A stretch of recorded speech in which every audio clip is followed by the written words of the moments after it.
Hello everyone, আপনারা যদি passport visa ছাড়া মাত্র 50 টাকায় সত্যিকারের বিমানে উঠতে চান তাহলে এই ভিডিওটা আপনার জন্য। সাথে রয়েছে আরো অ্যাডভেঞ্চার অ্যাক্টিভিটিস।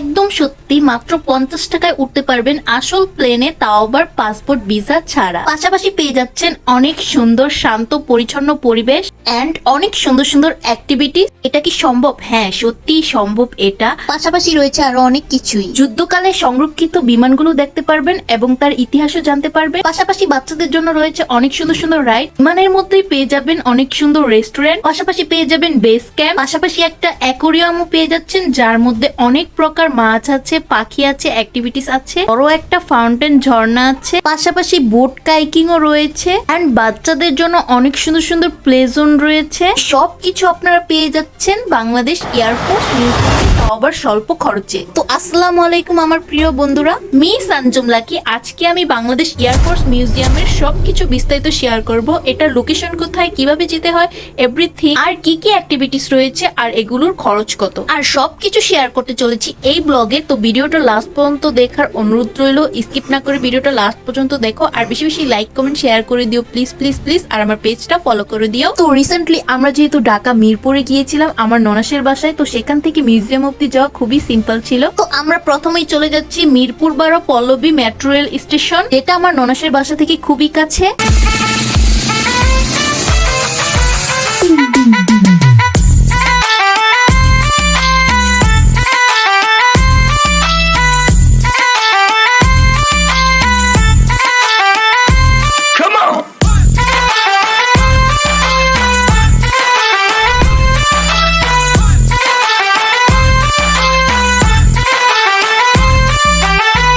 বন্ধুরা এই যে দেখো ফাইনালি মেট্রো টিকিট কাটা হয়ে গেছে। এখন আমার হাজবেন্ড যার যার টিকিট তার হাতে দিয়ে দিচ্ছে। এখন এই টিকিটটাকে পুশ করে ভিতরে ঢুকে যাব, দেন ডিরেক্ট ট্রেনে উঠবো।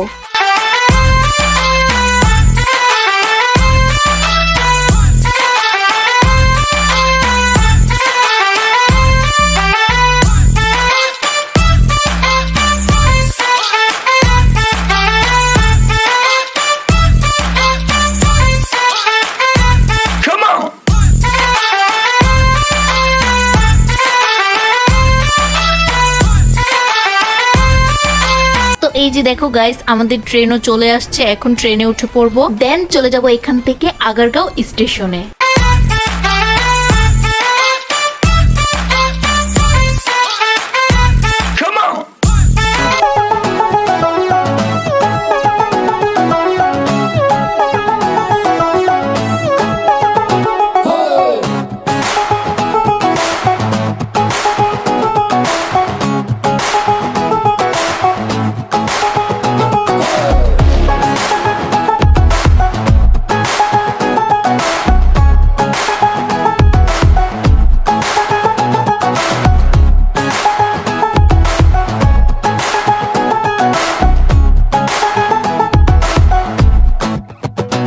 গাইস আমরা ফাইনালি চলেই এসেছি আগারগাঁও স্টেশনে। তবে সেদিন কিন্তু আমার হাজবেন্ড আর আমি একা যাইনি, আমরা 6 জন গিয়েছিলাম। আমি, আমার হাজবেন্ড, আমার ছেলে, আমার ননাসের ছেলে মাহিন, আমার ননদ আর ননদের হাজবেন্ড। তো চলো এখন বক বক না করি আর মিউজিয়ামের দিকে অগ্রসর হই।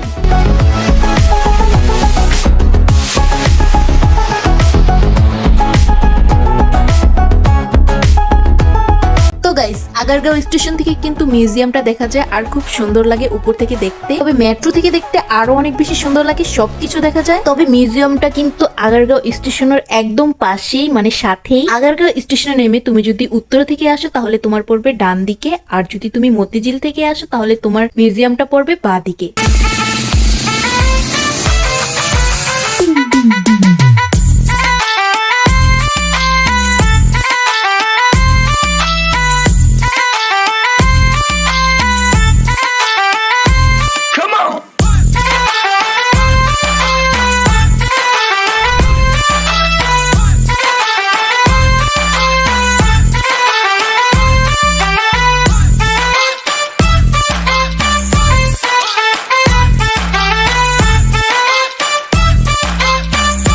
এই যে দেখো গাইস, কতক্ষণ ধরে হাঁটছি কিন্তু মিউজিয়ামের গেটই খুঁজে পাচ্ছি না। আমাদের একটা মিস্টেক হয়ে গেছে, আমাদের সামনের গেট দিয়ে বের হওয়া উচিত ছিল কিন্তু আমরা পিছনের গেট দিয়ে চলে এসেছি।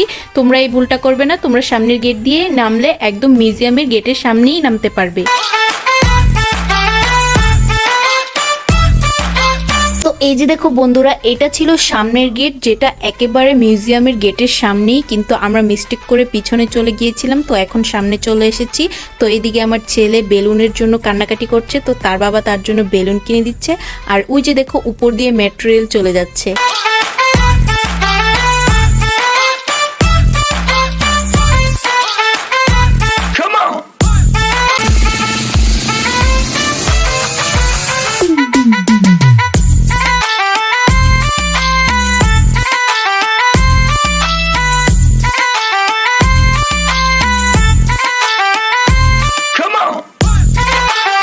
বন্ধুরা ফাইনালি আমরা মিউজিয়ামের গেটের সামনে চলে এসেছি, এখন ভিতরে প্রবেশ করা যাক।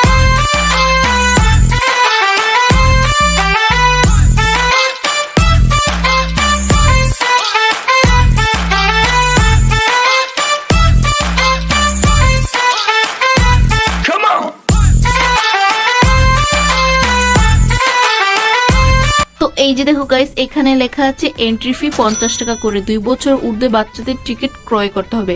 কিন্তু আমার বাচ্চার কিন্তু 2.5 বছর ছিল, ওর কিন্তু কোনো টিকিটই লাগেনি। তবে আপনারা বিকাশ দ্বারাও পেমেন্ট করতে পারবেন।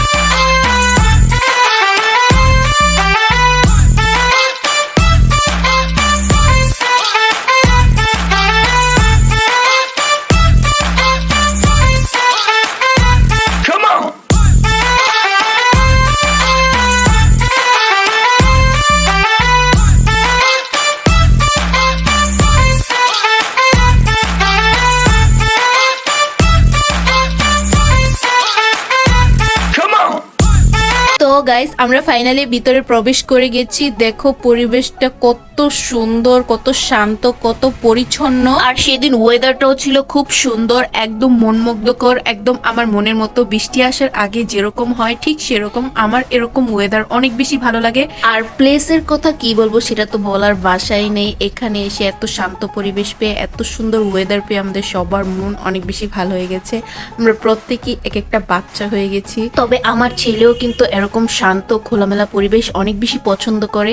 বিশ্বাস করো গাইস, শরীরটা ভিতর থেকে একদম হালকা ফিল দিচ্ছিল। তো বন্ধুরা, মাত্র তো ভিতরে প্রবেশ করলাম, প্লেসটা কিন্তু অনেক বড়। তো চলো আমার সাথে সাথে তোমাদেরকে পুরো প্লেসটা ঘুরে দেখাই।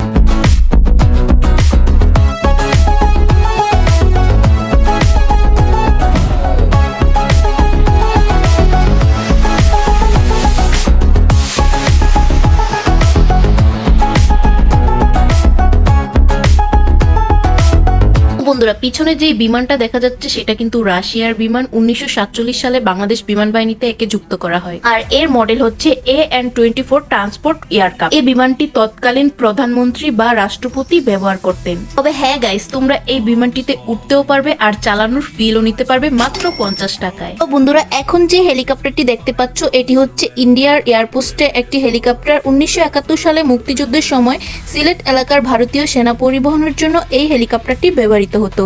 মুক্তিযুদ্ধ শেষে ভারতীয় বিমান বাহিনী বাংলাদেশ বিমান বাহিনীকে হস্তান্তর করে গিফট হিসেবে। তবে মুক্তিযুদ্ধে অংশগ্রহণ ও অবদানের জন্য এই হেলিকপ্টারটিকে এখানে প্রদর্শনের জন্য রাখা হয়েছে। এখন যে হেলিকপ্টারটি দেখতে পাচ্ছেন এটা হচ্ছে সামরিক পরিবহন হেলিকপ্টার। এটা রাশিয়ার তৈরি হেলিকপ্টার। এটাকে 1972 সালে বাংলাদেশ বিমান বাহিনীর সাথে সংযোগ করা হয়। এটা হচ্ছে একটি রকেটের মডেল যা পাবলিক প্রদর্শনের জন্য তৈরি করা হয়েছে। দেখতে মহাকাশ রকেটের মতো হলেও এটি একদমই আসল নয়। আর এখন যে হেলিকপ্টারটি দেখতে পাচ্ছেন এটা হলো ফ্রান্সের তৈরি একটি বহুমুখী হেলিকপ্টার। বাংলাদেশ বিমান বাহিনীতে 1970 ও 1980 দশকে ব্যবহৃত হতো। এখন জাদুঘরের প্রদর্শনের জন্য রাখা হয়েছে। এখন যেটি দেখতে পাচ্ছেন এটি হচ্ছে নাট যুদ্ধ বিমান। মুক্তিযুদ্ধের সময় ভারতীয় বিমান বাহিনী পাকিস্তানি বিমান বাহিনীর বিরুদ্ধে এটাকে ব্যবহার করতেন। মুক্তিযুদ্ধের শুরুতে ভারতীয় বিমান বাহিনী 3টি নাট বিমান দিয়েছিলেন বাংলাদেশকে। এই 3টি বিমানই সংরক্ষণ করে রাখা হয়েছে এই মিউজিয়ামে। আর এগুলা ছিল অরিজিনাল বিমানের ইঞ্জিন। প্রতিটি প্রদর্শনের সামনে এর ইতিহাস ও বিস্তারিত তথ্য লেখা আছে, যা পড়লে এই জিনিসগুলোর গুরুত্ব আরো ভালোভাবে বোঝা যায়। আর তার পাশেই প্রদর্শিত ছিল বাস্তব বোমা ও রকেট বেসমেন্ট। আর এটা হলো একটি মুক্তিযুদ্ধকালীন ব্যবহৃত রাডার। এইরকম আরো অনেক প্রকার পুরাতন রাডার আছে এই মিউজিয়ামে, যেগুলো যুদ্ধকালীন সময় বা তারপরে ব্যবহৃত হয়েছে।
মিউজিয়াম জুড়েই রয়েছে বাংলাদেশ বিমান বাহিনীর ব্যবহার করা বিভিন্ন বিমান ও হেলিকপ্টার। এখানে এত পরিমাণ এয়ারক্রাফট প্রদর্শিত করা আছে যে প্রায় গুণে শেষ করা অসম্ভব। তো তোমরা এগুলো কাছ থেকে না দেখলে কখনোই ফিল করতে পারবে না। আর বাদিকে শেষ প্রান্তে ছিল কিড জোন। 12 বছরের নিচে শিশুদের জন্য ছিল দারুণ একটি আনন্দের জায়গা, আর এটির এন্ট্রি ফি ছিল মাত্র 10 টাকা।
যে বাঁ দিক থেকে চলে এসে আমরা চলে যাচ্ছি এখন ডান দিকে, আর ডান দিকে রয়েছে বাচ্চাদের রাইড জোন। এই যে দেখা যাচ্ছে পৃথিবীর আকারে, এটা হলো গেম জোন। এটার ভিতর আমরা প্রদর্শন করতে পারিনি কারণ এটা অফ ছিল, তাই ভিতরের অভিজ্ঞতাও বলতে পারছি না। আর এটার পাশেই রাখা ছিল মহাকাশ রকেটের মতো একটা মডেল, আর এর অপর পাশেই ছিল বোট কাইকিং এর স্পেস, যেটা একদম মেট্রো স্টেশনের সাথেই, মেট্রো থেকে এটা দেখা যায়।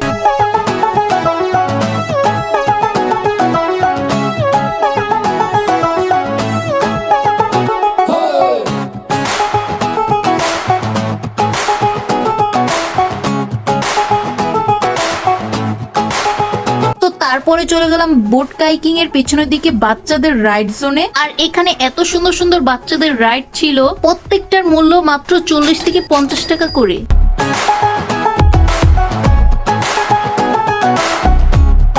তো অনেক কিছুই, যেমন ব্রেক ডান্স, স্কাইকিং, car, frog jump, game carnival, kids train ছিল, আরো বিভিন্ন ধরনের রাইডস এন্ড অ্যাক্টিভিটিস। তো এরপর আমরা চলে গেলাম মিউজিয়ামের ভিতর একটি আকর্ষণীয় জায়গায়, যেখানে বিমানের ভিতর তৈরি করা হয়েছে একটি রেস্টুরেন্ট। তবে এখানে আপনারা অনেক ভালো ভালো খাবার ট্রাই করতে পারবেন, কিন্তু একটু রিজনেবল প্রাইসে, এবং সাথে পেতে পারেন ককপিটে বসে প্লেন চালানোর ফিলিংস। আর 100 টাকা ছিল এর এন্ট্রি ফি, যেটা আমার কাছে একটু বেশিই মনে হয়েছে। তো চলো বন্ধুরা, এরপরে যাওয়া যাক এই মিউজিয়ামের অ্যাকোরিয়ামে। একটু হাতের ডান দিকে গেলেই আপনারা পেয়ে যাবেন এই অ্যাকোরিয়ামটা। অ্যাকোরিয়ামের এন্ট্রি ফি ছিল 100 টাকা। অ্যাকোরিয়ামটা খুব সাজানো গোছানো ছিল, কিন্তু অনেক বেশি ক্রাউড ছিল আর লাইনেও অনেকক্ষণ দাঁড়িয়ে থাকতে হয়েছিল। এখানে আপনারা পাখিদের সাথে ছবি তুলতে পারবেন। অ্যামাজন ও আফ্রিকান প্যারট 50 টাকা, and blue and gold Macau 100 টাকা পার পিস। তবে এই মাকাও ছাড়াও আরো অনেক রকমের পাখি আছে, যেমন কাকাতুয়া, লাভ বার্ড, বাজিগার। এগুলোর কিচির মিচির পরিবেশটা আরো সুন্দর মাতিয়ে থাকে, তবে এগুলো আপনারা ফ্রি দেখতে পারবেন। তবে এখানে ছিল আরো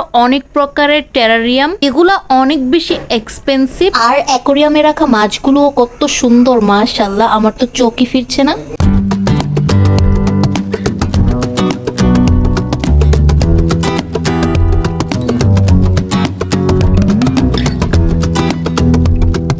আর ছিল অনেক সুন্দর সুন্দর ওয়াটারফল। এই ওয়াটারফলটা আমার এত বেশি পছন্দ হয়েছে, একদম অ্যাস্থেটিক একটা লুক দিচ্ছিল।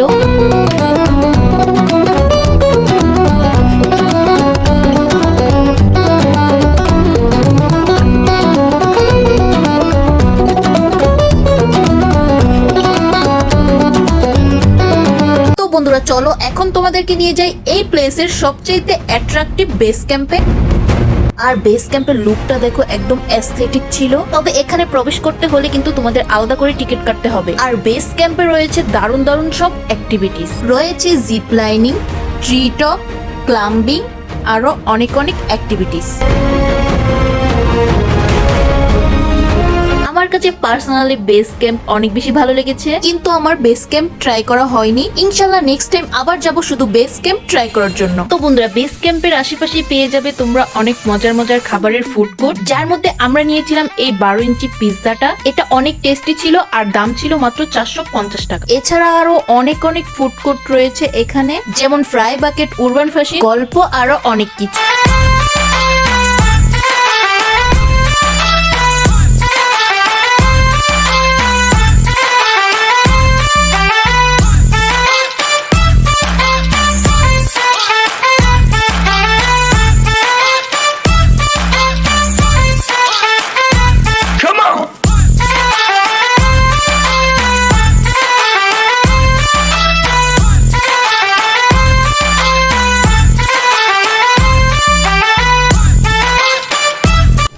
গাইস, আমাদের পুরো মিউজিয়ামটা ঘুরে দেখা শেষ। তো এখন বাড়ির দিকে রওনা হচ্ছে, আর এটা হলো এক্সিট গেট। তবে গাইস, এক্সিট গেট থেকে বের হওয়ার সময় কিন্তু চোখে পড়লো সেনাবাহিনীদের ব্যবহৃত অনেক কিছুই। এখানে ছিল অনেক পোশাক আশাক, যাবতীয় জিনিস ছিল, আরো ছোট ছোট কিছু প্লেনের মডেল।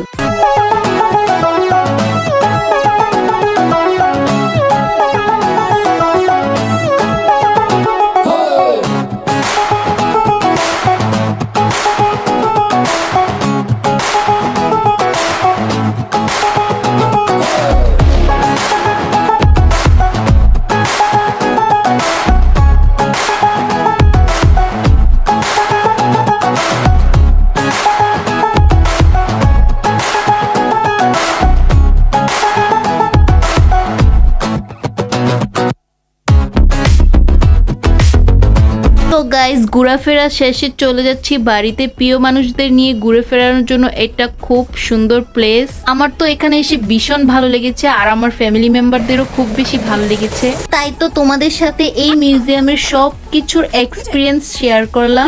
প্লিজ গাইস আমার ভিডিওটা স্কিপ না করে প্লিজ লাস্ট পর্যন্ত দেখো এন্ড বেশি বেশি শেয়ার করো, আমার পাশেই থাকো, লাইক কমেন্ট শেয়ার করে দিও, আমার পেজটা ফলো করে দিও, আর ইউটিউব থেকে দেখলে সাবস্ক্রাইব করে দিও, টিকটক থেকে দেখলে ফলো করে দিও। তো গাইস আজকের ভিডিওটা ছিল এই পর্যন্তই। ভিডিওটা তোমাদের কাছে কেমন লাগলো নিশ্চয়ই কমেন্ট বক্সে বলে যাবে, আর বেশি বেশি আমার পাশে থাকবে। তবে এই ভিডিওতে থাকছে তোমাদের জন্য সুন্দর একটা কোয়েশ্চেন, আমি এই ভিডিওতে কয়বার মিউজিয়াম ওয়ার্ডটা উচ্চারণ করেছি সেটা কমেন্ট বক্সে বলে যাবে। তো গাইস বিদায় নিচ্ছি এখানেই, তোমরা ভালো থেকো, সুস্থ থাকো, দেখা হবে নেক্সট ভিডিওতে, ততদিন পর্যন্ত ওয়েট করতে থাকো। আল্লাহ হাফেজ।